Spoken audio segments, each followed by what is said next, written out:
ब्रह्ममुरारिसुरार्चितलिङ्गं निर्मलभासितशोभितलिङ्गम् जन्मजदुःखविनाशकलिङ्गं तत्प्रणमामि सदा शिवलिङ्गम् देवमुनिप्रवरार्चितलिङ्गं कामदहन करुणाकरलिङ्गम्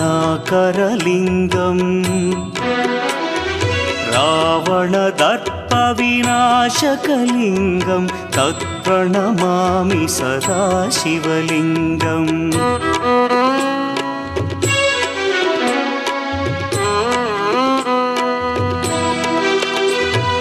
सर्वसुगन्धसुलेपितलिङ्गं बुद्धिविवर्धनकारणलिङ्गं